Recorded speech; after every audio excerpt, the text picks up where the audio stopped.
야고보서 3장 1절부터 12절까지 교독하겠습니다. 야고보서 3장 1절부터 12절 1절부터 교독합니다. 내 형제들아, 너희는 선생된 우리가 더 큰 심판을 받을 줄 알고 선생이 많이 되지 말라.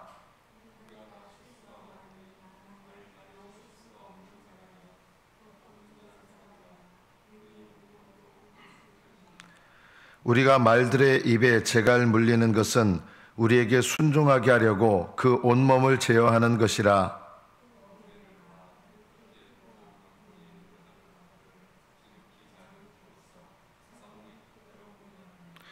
이와 같이 혀도 작은 지체로 돼 큰 것을 자랑하도다. 보라, 얼마나 작은 불이 얼마나 많은 나무를 태우는가.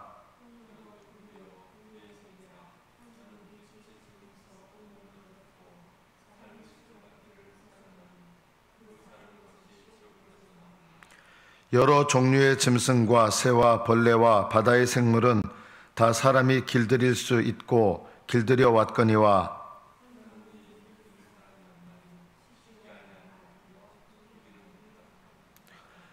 이것으로 우리가 주 아버지를 찬송하고 이것으로 하나님의 형상대로 지음을 받은 사람을 저주하나니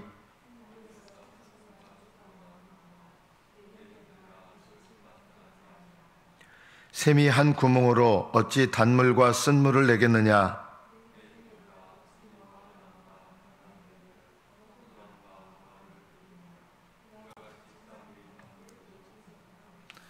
여기까지 받들어 읽겠습니다. 오늘 묵상 간증을 제가 먼저 읽도록 하겠습니다. 십자가에 못 박은 피의 의식이라는 제목의 간증입니다. 저는 어려서부터 고생을 많이 하며 자랐다는 피의 의식이 있습니다. 그래서 내 시간과 돈, 감정 등 어느 것 하나 손해보지 않으려는 모습이 있습니다. 그런데 결혼 후 시어머니는 좋은 곳이 생각날 때마다 저희 부부에게 같이 가자고 전화를 하셨습니다. 저는 그런 시어머니의 기대에 부응하고자 휴일이면 같이 나들이를 했는데 횟수가 거듭될수록 시간과 체력의 한계를 느꼈습니다. 그러다 교회 소그룹 모임에서 이 일을 나누니 중요한 가족 모임만 가되 아직 남편의 믿음이 연약하니 남편과 대화할 때 입에 재갈을 물려 이야기하라는 권면을 받았습니다. 그러나 막상 남편을 보니 그동안 시댁 때문에 쉬지 못했다는 생색이 올라왔습니다. 그래서 저는 내 감정이 풀릴 때까지 시어머니를 비난하며 가정의 성전을 불태웠습니다. 저희 전도로 교회를 다니게 된 남편은 매주 주차 문제로 교회를 비판했었습니다. 그러다 남편이 유독 심하게 화를 낸 어느 주일, 저는 평소 같으면 그만하라고 같이 짜증을 냈을 것입니다. 그런데 그날은 입을 다물고 남편의 입장을 생각해 보았습니다.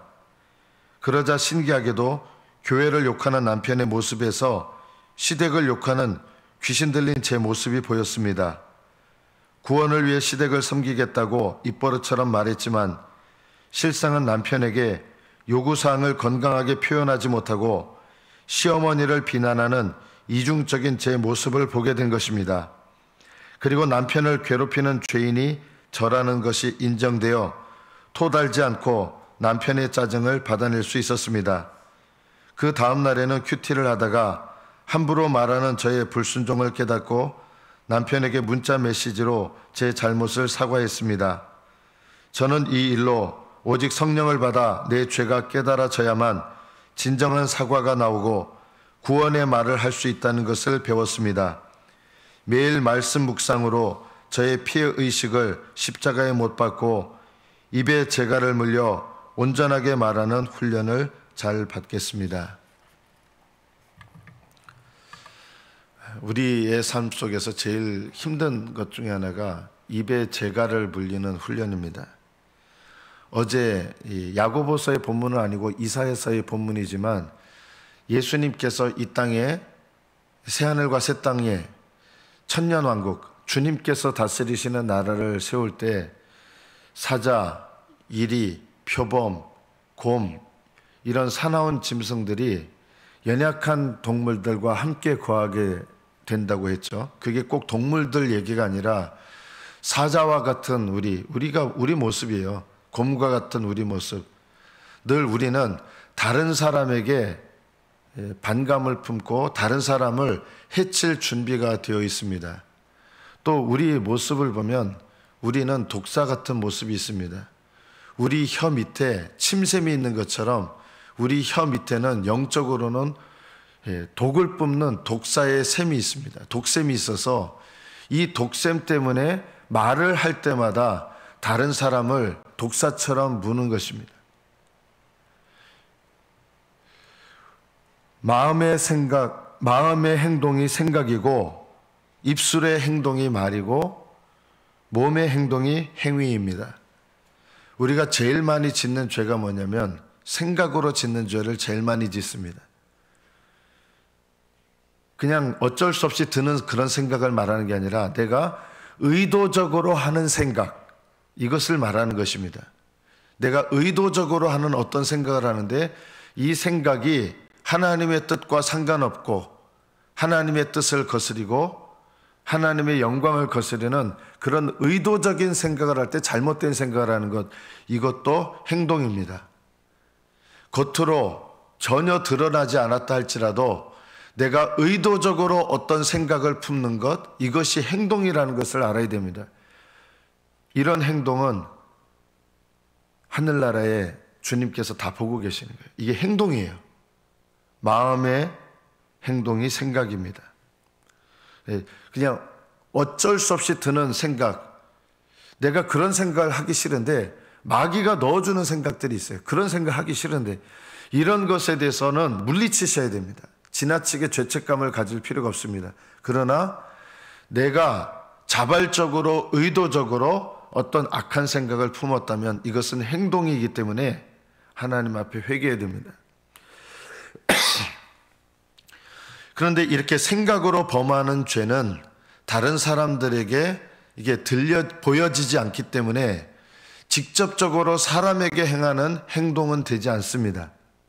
그런데 다른 사람에게 직접적으로 행동이 돼서 영향을 미치는 죄가 있습니다. 입술의 행동이 바로 말입니다. 그래서 다른 사람에게 실제적인 영향을 끼치는 제일 죄된 행동을 많이 하는 게 뭐냐면요, 말로 죄 짓는 겁니다. 우리가 제일 많은 죄를 짓게 되는 거, 다른 사람에게, 물론 생각도 죄지만 다른 사람에게 직접적으로 가장 많은 죄를 짓게 되는 게 결국은 뭐냐면 말입니다. 말로 죄 짓는 겁니다. 은연중에 보면 우리는 다른 사람을 비난하고 판단하는 말을 쉽게 합니다. 그런데 그게 죄라는 생각을 잘 안 합니다. 다른 사람을 욕합니다. 그게 죄라는 생각을 잘 안 합니다. 여러분 TV를 보면서 누군가를 비난하고 누군가를 판단하고 또 뉴스를 보면서 누군가를 비난하고 누군가를 욕하는 거, 이게 다 죄라는 거 아셔야 됩니다. 입술로 내뱉은 모든 말들, 비난과 판단과 비웃는 말, 자랑하는 말, 남을 험담하는 말, 이런 것들이 다 하나님께서 기록하시는 죄가 된다는 거 아셔야 됩니다. 우리가 가장 많은 죄를 범하는 것이 바로 이 혀로 짓는 죄입니다. 그래서 하나님 앞에 죄를 짓지 않으려고 할 때 제일 먼저 훈련해야 되는데 잘 훈련이 되지 않는 게 뭡니까? 입술에 재갈을 물리는 훈련입니다. 몸으로 짓는 행동으로 범하는 죄가 행위의 죄입니다. 근데 이런 죄는 그렇게 많지 않은데요, 몸으로 짓는 죄 중에 제일 많이 짓는 죄가 이 입으로 짓는 죄, 말로 짓는 죄라는 걸 알아야 됩니다. 그래서 이 말로 짓는 죄를 잘 제어하는 사람은 신앙이 온전한 경지에 이르는 사람입니다. 아유, 지가 잘나면 얼마나 잘났어? 이런 것들이 죄입니다.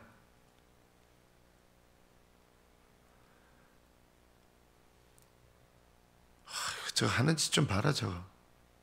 이런 게 죄입니다. 어떻게 저렇게 사람이 미련하지? 이런 게 죄입니다.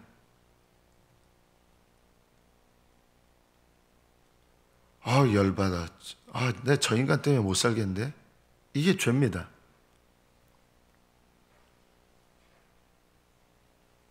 도대체 나를 우습게 보는 거야?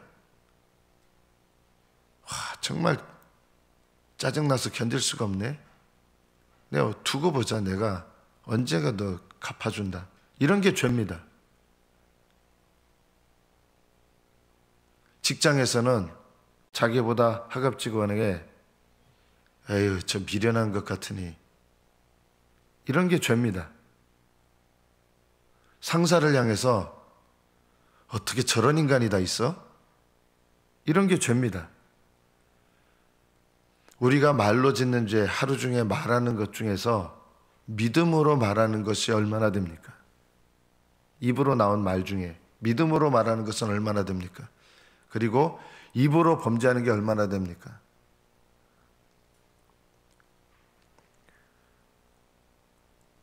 오늘 1절 말씀해 보면 많이 선생이 되지 마라. 혀에 재갈을 물릴 때 제일 먼저 우리가 훈련해야 될 게 이겁니다. 많이 선생되지 마라. 많이 선생된다는 게 뭐예요? 남한테 바른 말 잘하는 거. 저도 많이 선생이 이미 선생이에요. 목사는 선생이잖아요. 어떻게 보면. 왜 그러느냐?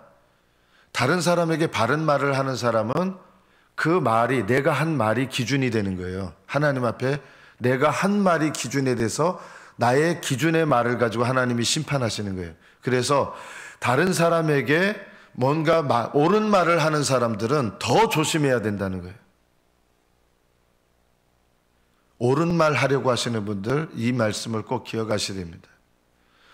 내 마음속에 남의 잘못이나 허물에 대해서 도저히 견뎌내지 못하고 참아내지 못하고 내가 꼭 바른 말을 해줘야 직성이 풀리는 그런 경우가 있어요. 그런데 이런 바른 말을 해주는 것이 어디서 나오냐면 성령 안에서 나오는 게 아니라 육신으로부터 나오는 바른 말이 참 많아요. 왜냐하면 못 견디는 거예요. 저 사람 저런 꼴을 내가 못 견뎌요. 그래서 내가 저거 얘기해 줘야겠다. 그래서 내가 이 말 안 하려고 그랬는데 말이야 하면서 말하게 되는 게 대부분 육신에서 나오는 말이에요.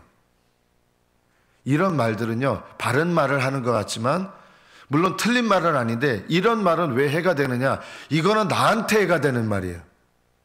하나님은 내가 입으로 낸 말에 대해서 그 기준이 나의 기준이 되게 하셔서 선생이 많이 남들에게 지도하는 위치에 있는 사람일수록 심판받을 기준도 커진다는 겁니다. 교회에서 큰 직분을 받은 사람일수록 심판받는 이 기준이 커져요. 다른 사람들을 가르치는 사람일수록 심판받는 기준이 커집니다. 선생된 우리가 여기 우리는 이 야고보도 포함되어 있는 거예요. 더 큰 심판을 받을 줄 알아라. 여기 선생된 우리가 하면서 누구한테 말하는 거겠습니까? 내 형제들아 말하면서 그 중에서 더 남들에게 영향을 끼치는 사람들, 이들에게 말하는 거예요. 우리가 이것을 늘 기억해야 됩니다. 말로 죄 짓는 게 꼭 남한테 해를 끼치는 것만이 아니라 나는 하지 못하는데 남한테 이러라 저러라 하는 거, 이게 나에게 해를 끼치는 것이 됩니다. 선생된 우리가 더 큰 심판을 받게 된다. 그래서 교회에서 여러분 직분자들은 더 하나님 앞에 겸손한 말을 하려고 애를 쓰셔야 됩니다. 직분자들은 반드시 입에 재갈 물리는 훈련이 뭐냐면 겸손한 말을 하도록 훈련하는 것. 나도 모르게 선생된 위치에서 이거 이렇게 해, 저거 저렇게 해. 그리고 지시하려고 하는 그런 마음들 있죠. 누구나 다 지시를 하게 되죠. 윗사람은 지시를 하게 돼요. 그런데 이 지시를 하려고 하는 어떤 말이 성령 안에서 나와져야 되는데 육신에서 나와지는 지시가 될 수 있어요. 그러면 이런 것들은 나를 해롭게 하는 심판받을 기준이 됩니다. 그래서 선생이 많이 되지 마라. 선생이 많이 될 때 우리가 잘하는 게 말의 실수가 하는 게 많다는 거예요. 뭔가를 지시해야 되는 위치에 있는 분들은 그 지시할 때 지혜롭게 지시하는 법을 배워야 돼요. 그런데 자칫하다 보면 지시할 때 육신에서 나오는 혈기로 지시를 해요. 그래서 도대체 저 인간 이러면서 혈기에서 나오는 지시를 하게 되면 이것도 하나님 앞에 죄가 될 수 있습니다. 지혜로워야 됩니다. 말에 실수가 없는 사람이 온전한 사람입니다. 여기 말들, 우리말은 좀 똑같아요. 힝하는, 달리는 말이에요. 말들의 입에 재갈을 물리는데, 그게 뭐냐면, 이 재갈이 물린다는 게 이렇게 그 강도가 들어가지고 입에 말 못하게 이렇게 하는 게 아니라, 이 말의 입에 재갈 물려서 이쪽으로 고삐를 하면 이쪽으로 가고, 이쪽으로 고삐를 하면 이쪽으로 가고, 재갈 물린다고 하는 것은 순종과 연관된 것이에요. 우리 입은 하나님께 순종하는 도구가 되어야 되는데 하나님께 제일 불순종하는 우리 지체가 뭐냐? 이 입이라는 거예요. 사실 그래요. 다른 몸으로는 죄를 그렇게 많이 짓지 않아요. 여러분이 몸으로 남의 집에 뛰어들어서 강도질을 하겠습니까? 남에게 이렇게 칼을 두고 강도질을 하겠습니까? 잘 안 하잖아요. 그런데 하나님 말씀에 순종하지 않고 내 마음대로 죄를 범하게 되는 우리 몸의 지체가 뭐냐? 입이라는 거예요. 여기에 재갈을 물려야 된다는 거예요. 하나님께 순종하는 도구가 되어야 된다는 것이죠. 배를 보면 방향타가 있어요. 큰 배도 방향타가 있어서 그 조그매요. 그 배 크기에 비하면 이 방향타가 이쪽으로 하면 배가 이렇게 가고 방향타를 이쪽으로 하면 배가 이렇게 가고 이 방향타이에서 배의 방향이 바뀌는 것처럼 우리 인생의 방향을 바꾸는 것, 인생의 방향을 좌우하는 게 뭐냐? 우리의 입, 혀라는 것입니다. 여러분이 말하는 대로 여러분의 인생의 방향이 결정되게 됩니다. 불평하시는 것을 많이 하시는 분들은요, 그 불평하는 것이 내 인생의 방향이 되게 되는 거예요. 불평은 죄잖아요. 원망은 죄잖아요. 우리는 쉴 새 없이 원망과 불평을 합니다. 쉴 새 없이. 그게 죄라는 게 몰라요. 쉴 새 없이 자랑하고요. 끊임없이 비평하고요. 끊임없이 남을 판단하는 말을 잘합니다. 이런 일들을 우리가 돌아보고 입에 재갈을 물려야 됩니다. 혀는 작은 지체로 돼 5절 크다는 거예요. 왜 크냐? 인생의 방향을 좌우하기 때문이다. 말한 대로 살게 됩니다. 믿음의 말을 하면 믿음으로 살게 되고 불신앙의 말을 하면 불신앙대로 살게 돼요. 이스라엘 백성이 광야에서 멸망할 때 왜 멸망했습니까? 입술의 말 때문에 멸망했습니다. 딴 것 때문이 아니에요. 광야에서 멸망한 사람들, 그리고 12명의 정탐꾼이 갔다가 10명이 무슨 말을 해요? 그들이 하고 싶은 대로 말했던 거예요. 어떻게 보면 정확한 말을 했어요. 근데 정확한 말 같은데 사실은 정확하지 않았어요. 불신앙의 말을 한 거예요. 그 성벽은 높고 우리는 메뚜기 같고 이런 말을 했잖아요. 그 말 한 것 때문에 그들은 멸망했어요. 또 이스라엘 백성은 어떻게 해서 40년 동안 광야 생활을 하게 됩니까? 울면서 하나님께서 우리를 이 광야에서 죽이려고 우리를 이리로 데려왔다. 그 말 때문에 정말 40년 광야 생활하면서 광야에서 죽었어요. 하나님이 이 광야에서 우리를 죽이려고 우리를 이곳으로 데려왔다. 이 말을 해서 정말 광야에서 죽은 거예요. 약속의 땅에 못 들어갔어요. 옷을 찢으면서 그들은 우리의 밥이라 하면서 믿음의 말을 했던 여호수아와 갈렙은요, 들어간 거예요. 그런데 또 이상한 일이 있어요. 이 광야에서 20세 이하의 사람들은 부모와 사실은 별 다를 게 없어요. 그런데 20세 이상의 사람들만 광야에서 다 멸망했어요. 왜 그랬을까요? 이게 바로 말의 책임이에요. 20세 이상이나 20세 밑에 사람이나 똑같은데 20세 이상의 사람들은 군사로 나갈 만한 책임이 있는 사람들이었잖아요. 이 책임 있는 사람들이 광야에서 불평을 했고, 그래서 그 사람들은 광야에서 멸망을 해요. 20세 이하의 아이들은 나중에 자라서 약속의 땅에 들어갑니다. 어떻게 보면 똑같은 사람들이었어요. 그런데 20세 이상의 사람들이 더 책임이 많은 사람들이었기 때문에 그들의 말 때문에 광야에서 멸망한 것이다. 여러분이 교회에서 내가 직분, 더 높은 직분 자라면 특별히 더 조심해야 됩니다. 내 말 때문에 내가 망할 수 있다는 거 늘 기억하셔야 됩니다. 가정에서는 부모들이요, 자녀들에 비해서 더 말 조심해야 됩니다.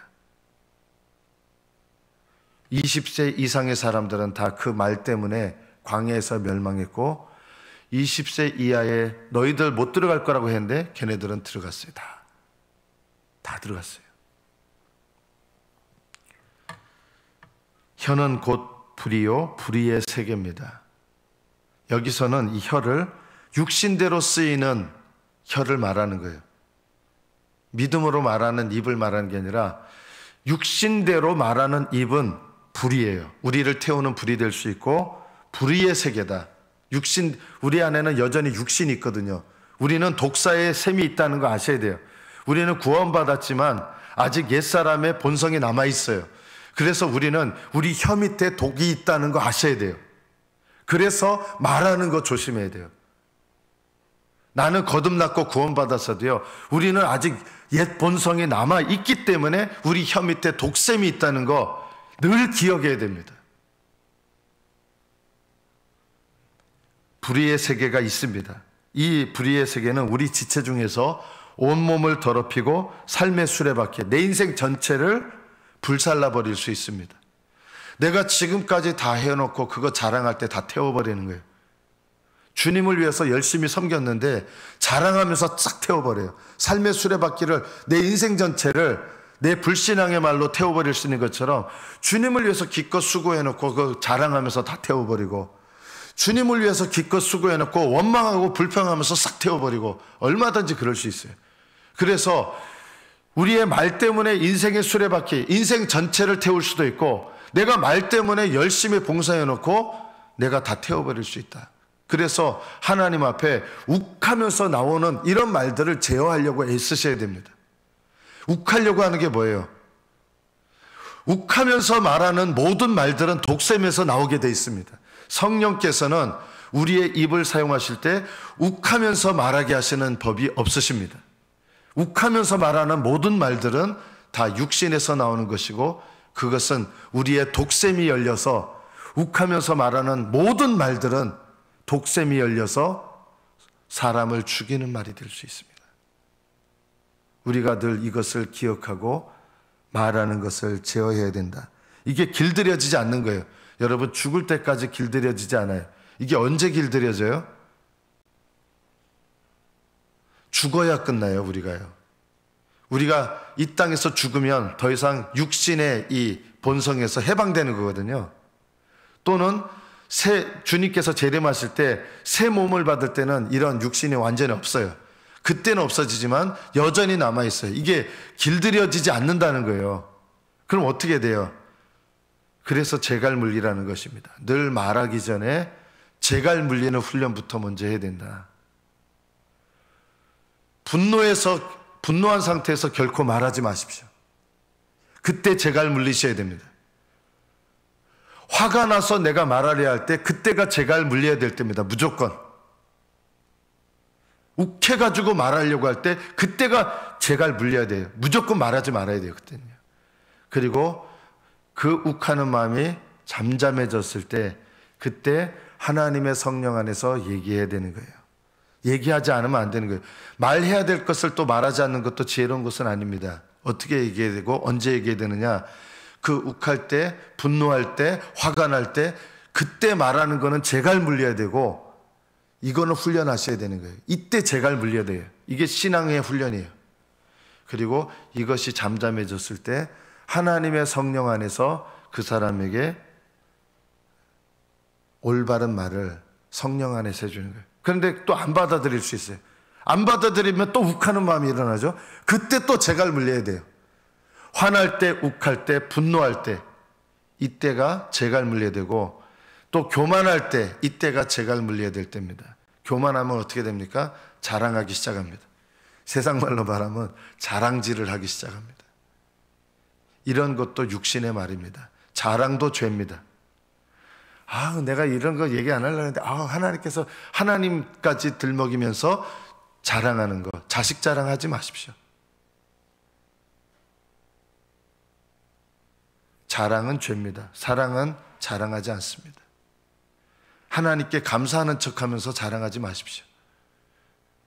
내가 그것을 통해서 은근히 나를 높이고 싶어하는 거, 영적인 은혜 받은 거 자랑하지 마십시오. 내가 이렇게 신령한 은혜를 받아서 내가 아주 신령한 사람이라는 걸 드러내고 싶어요. 그런 것도 자랑입니다. 은혜 받은 것을 자랑하고 싶을 때 입에 재갈을 물려야 됩니다. 그리고 사도 바울은 나는 자랑하는 사람들 앞에 어리석으나마 내가 자랑하리라 하면서 사실 자랑하려고 하는 마음이 아니에요. 그들의 어리석은 자랑을 깨우쳐 주려고 그런 자랑으로 말한다면 가장 자랑할 게 많은 사람이 접니다. 하지만 나는 이런 자랑, 저는 배설물과 같습니다. 한 입에서 찬송과 저주가 나오면서 이렇게 하면 안 된대. 두 마음은 사람을 두려워하는 마음이 두 마음이잖아요. 두 마음을 가지면 안 되는 것처럼 뱀의 혀가요. 우리는 독사와 같다 그랬잖아요. 뱀의 혀가 끝에가 이렇게 나뉘어져 있습니다. 혀가 둘로 나뉘어져 있는데 이게 뭐냐면 찬송과 저주가 나오는 이 모습입니다. 우리는 어떤 면에서 보면 독사의 혀와 비슷합니다. 한편으로 하나님을 찬송하고 한편으로는 비평하고 원망하고 불평하고 이웃을 까고 이웃을 판단하고 이웃을 내리깔고 이런 마음으로 말합니다. 이게 독사의 혀입니다. 둘로 갈라져 있는 두 마음이 있고 두 혀가 있는 것입니다. 두 혀가 두 개가 있다는 게 아니라 혀가 하나인데 두 가지의 말을 하는 것입니다. 한 입에서 찬송과 저주가 나오는도다. 내 형제들아 이것이 마땅치 아니하니라. 샘이 한 구멍으로 어찌 단물과 쓴물을 내겠느냐. 이 말씀을 꼭 기억하시고 저와 여러분 모두가 하늘나라 가는 그날까지 입술에 재갈 물리는 훈련을 하고, 언제 재갈 물려야 됩니까? 분노할 때, 화날 때, 격할 때, 그리고 내 마음이 교만할 때, 이때가 재갈을 물려야 될 때입니다. 재갈 물리는 훈련을 날마다 하셔서 성령 안에서 성령께서 하라고 말씀하실 때 겸손하게 성령께서 말씀하도록 내 혀를 사용할 줄 아는 것, 이것이 바로 우리가 날마다 그리고 끝까지 배워야 될 혀의 연습입니다. 날마다 혀가 연습되는 만큼 우리의 신앙이 자라가는 것입니다. 날마다 혀를 재갈 물리시고 성령 안에서 말하는 저와 여러분 되시기를 축복합니다. 기도하겠습니다.